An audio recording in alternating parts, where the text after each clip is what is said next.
Hi everybody, how's everyone doing? I hope you're having a good week so far. So today is Thursday, June the 1st, 2017. It's now June. I think it was only yesterday, which is New Year's Day. It's crazy, isn't it? The years go so quickly. But that's a good thing because Wonder Woman has been released, at least here in the UK anyway, today. And in other parts of the world, I think yesterday as well. Obviously, the Americans will get it tomorrow, or at least later on tonight for you guys if you are going to see a special screening. I've already seen it 3 times, and I will be seeing it again tomorrow. May see it another time, so I might make it 5 showings over the weekend. But first of all, I just want to get into the fact that the reviews for this film have been phenomenal. And it is the first DC Comics film since The Dark Knight that has received rave epic reviews. Obviously, we know what happened with the first 3 DC Extended Universe movies, because don't forget, Wonder Woman is now part of this DC Extended Universe. So obviously the first 3 films, Man of Steel, Batman v Superman and Suicide Squad, all received critically panned reviews. Audiences were divided, but this is the first time now in a long time that a DC film has received such huge praise. And it's not just that.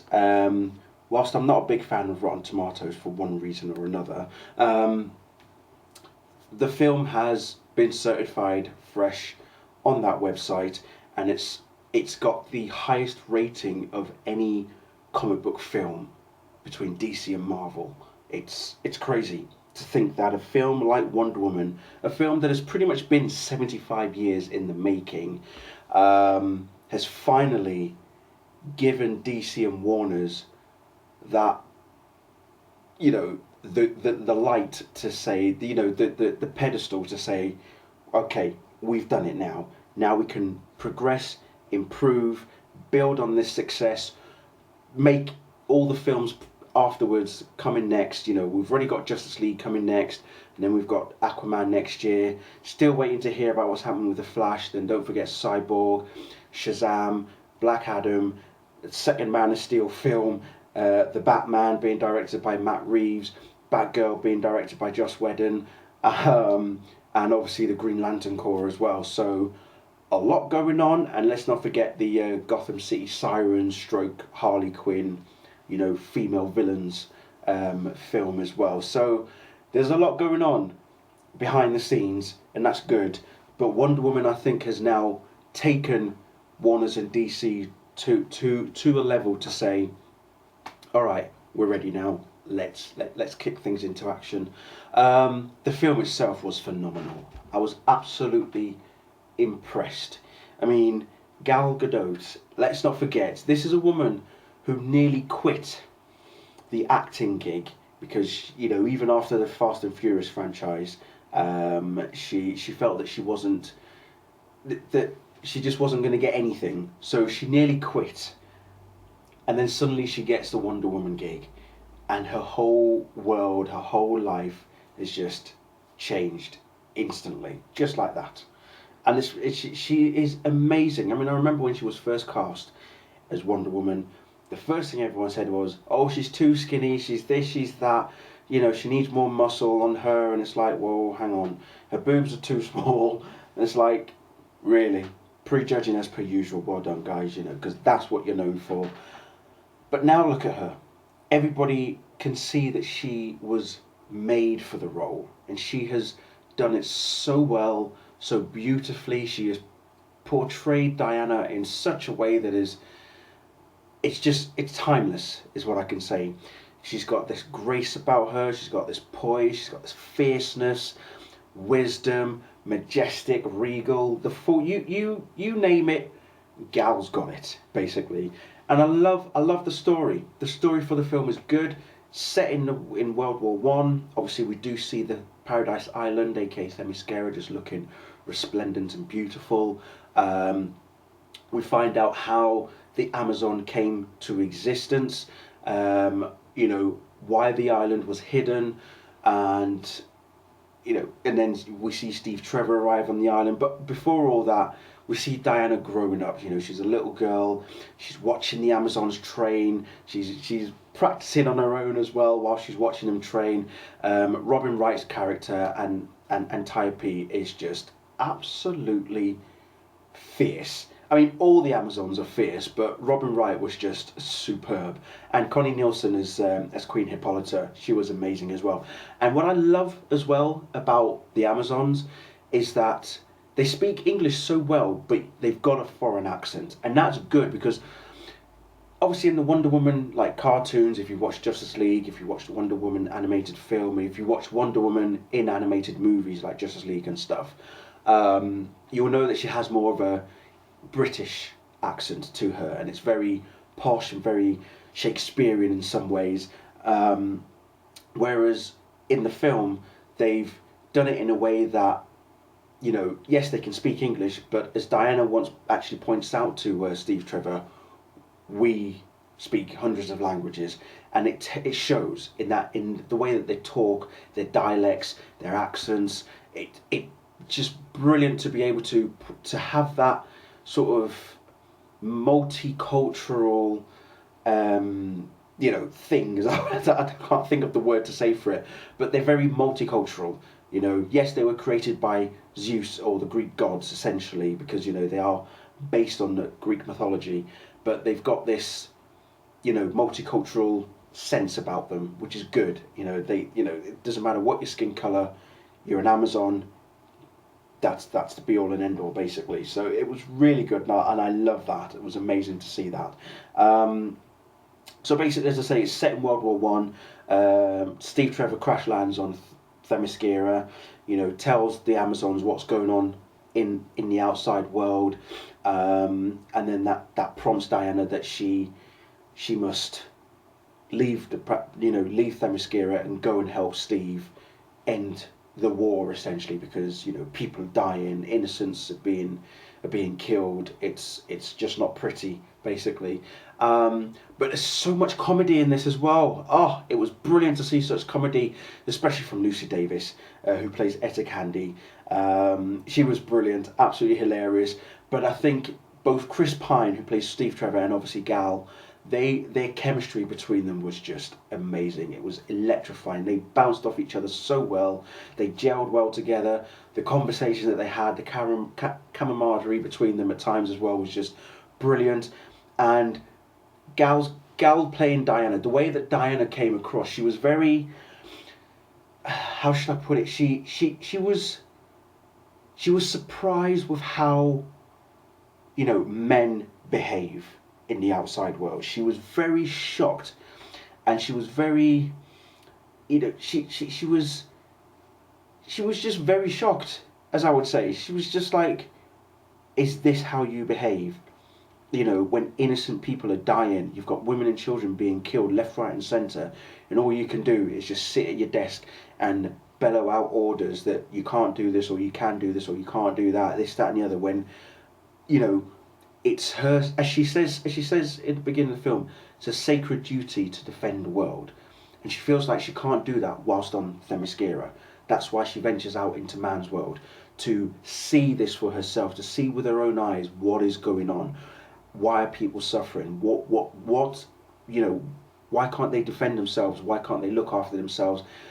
But it's just the way that she emerges as Wonder Woman, and it just all falls into place. You know, the storyline flows beautifully, the editing was done so well, the choreography, the cinematography, everything was brilliant. If I was to pick one thing that I think was wrong, it would be the main villain. I'm not going to say who it is, but for those of you who might be aware as to who the main villain is, you'll know what I'm talking about. I just think that they could have done that villain a little bit differently, but overall, spectacular. A spectacular film, and props to the entire cast, especially, as I say, Connie Nielsen and Robin Wright, David Thewlis, Danny Huston, Eleanor Naya, and as I've already mentioned, Lucy Davis, and of course Gal Gadot and Chris Pine as well. And hats off to Patty Jenkins, because You know, we have been screaming for a Wonder Woman film for absolutely ages, for donkey's years, for decades, and Warner's have just been like, nope, we're not interested. Nope, we're just going to keep doing Superman and Batman. No other heroes are important, and it's like now they realise that they have a gold mine. You know, there's talk of a sequel. I want to see a sequel. I would love to see a sequel. I mean, come on, I'm repping Wonder Woman today. Come on. I want to see a sequel. You took your time, Warners, but you got there. How much money is this going to make over the weekend? I don't know. It was projected around 175 million for the first weekend. If it does that, oh my god, it will be on course to hit 1 billion. That's for sure. It will be the first DCEU movie to hit 1 billion, because we know that The Dark Knight and The Dark Knight Rises both hit 1 billion. You know, when they came out, 2008 and 2012, they were the first two DC Comics movies to reach and make over 1 billion each. Whereas I think Wonder Woman is going to be the first film of the current DCEU movies to make 1 billion. I think it's going to do it without a shadow of a doubt. Without a shadow of a doubt. But yeah, like I say, the film itself was just brilliant. Everything about it was superb. Loved every second of it. Hats off to everybody involved: Jeff Johns, John Berg, Zack Snyder, Deborah Snyder, Charles Roven. You know, DC Comics and Warner Brothers all together. Finally, you get something right. You know, I don't get me wrong. I love Man of Steel. I love Batman v Superman, and I really enjoyed Suicide Squad. And I know why people had their issues with all those three films, but I think Wonder Woman has now solidified itself as the current DCEU movie that everybody is going to love. And there are elements from the film that you can take away from it and you can make iconic. For me, it's the moment where Robin Wright's character, Antiope, jumps over 3 German soldiers, 3 arrows, just like the camera shot of her flying over them, and then you see her in face to face. You know, you're in front of her as the arrows are being shot. That for me was an epic moment, and there are so many epic moments in the film, but that for me really stands out. Absolutely amazing, really amazing. And I want to add on as well, and I hope we'll actually get to see this released online at some point. DC and Warner's have actually given us a new intro for their films. It kicks off. It's kind of like in the same form of what Marvel have done with their movies now, where they show all like, you know, all their characters. Whereas before, when like Iron Man came out, it was just like flipping of all the comic books pages sort of thing. And you know, the same thing happened with like the first Spider-Man film as well. It was just like flipping all the comic book pages and stuff. But this time round, they now still do the flipping the comic books, but they show all the characters from their films, you know, so Captain America, Iron Man, Black Panther, Black Widow, and Hulk. All of them, they're all being shown. So Warner's and DC have done something similar in that respect. It starts off with Batman, then Superman, then Wonder Woman, then Aquaman, then the Flash, then Cyborg, then Green Lantern, and then it pans out and you see all the DC Comics characters in a line, and then it just shows the DC logo, and it looks amazing. It absolutely does look amazing. You can find them online if you know where to look. There are leaks already, but like I say, I hope we get an official one released very soon, because it does look amazing. It really does look amazing. I really, really want to see that again. But yeah, like I say, brilliant film. Please take your kids, take your sons, take your daughters, take your mothers, take your fathers, take your grandparents. Everybody needs to see this film. I mean, as I say, I've seen it 3 times already, and on every single showing, everybody has come out of there saying that it was an amazing film. It was such an amazing film, and as I say, so many comedy moments as well. Everybody laughed as well. It was awesome. It was good to have that change of tone from what we've been already familiar with the DCEU movies. We know that, you know, Warner's did say that they were going to change the tone from Justice League onwards, but it looks like they've already done it with Wonder Woman. Wonder Woman has pretty much changed the tone of the movies, and World War One works very well for the character. I know that in the comics she has been put in World War Two and also in the likes of the Justice League cartoons as well. She's been put in the World War Two scenario, but World War One really does work for her. And it was a perfect scene, perfect period time to use the character, because obviously if they use World War Two, people say that they copied Captain America, the first Avenger, blah blah blah blah, all that usual nonsense. But World War One, it works very well, and it was really good. And even all the other characters that appeared in there, you had Ewan Bremner, Said, is it Tamagawi, I believe is how his name's pronounced, and the guy who plays the Indian chief as well, Eugene Brave Rock, I believe is his name. You know, everybody there, as I say, the cast were just immense. Everybody involved was great. So the supporting characters, fantastic, but the Amazons were just brilliant. Absolutely brilliant. Proper badass bitches. Well, not bitches, but you know what I mean. They were fierce warriors, basically. The fiercest warriors ever known. They were amazing. Every single one of them. And I think I've read as well that pretty much every Amazonian, pretty much all of them were played by like world-class athletes, like proper sports athletes. You know, I think that's just amazing to see, you know, Patty Jenkins to bring such high-class sports athletes to play the characters was just immense. It was brilliant. To use those, you know, women in that sense was just a icing on the cake, basically. So that was really good. It was amazing, and nothing was overstyled, nothing was overplayed. I mean, the action sequences, seeing Wonder Woman fight, especially with her lasso, was just brilliant. The way she moved and everything was just fantastic. She flowed so well, but she was hard hitting, and she was always on the front line. She was there, and she was just hitting hard. I mean, I just love the way that she used that lasso at times. It was just immense. It really was amazing. So, absolutely brilliant. Anyway, I'm going to stop talking, so I do apologise. I'm just too excited now. I'm buzzing. But yeah, seriously, please go see it. Take everybody that you can to see it, because this movie deserves everything that gets thrown at it. All the money, all the praise, it deserves it. It's stupendously brilliant. So, Warners, well done. You've done it. Okay. Now let's just wait for Justice League and whatever follows on from there. Obviously, Aquaman is currently filming as we speak. I just want to do a quick side note to say that obviously you've heard what's happened with Zack and Deborah Snyder,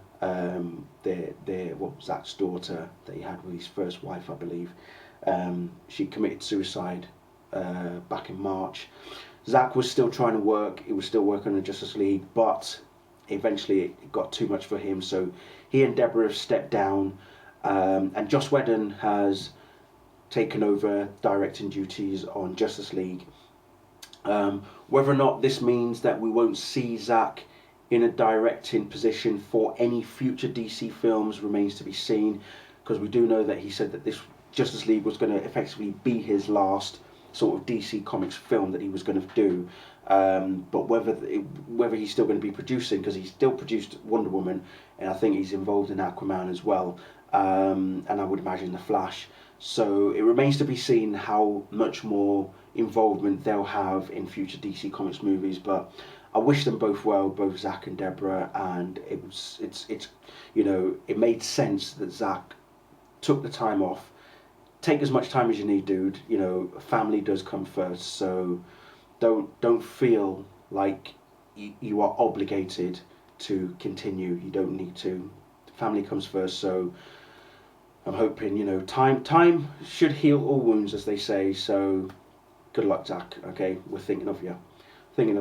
Anyway, I'm going to leave it there. So thank you all very much for watching, and let me know what you thought of the film. Please do not post any spoilers.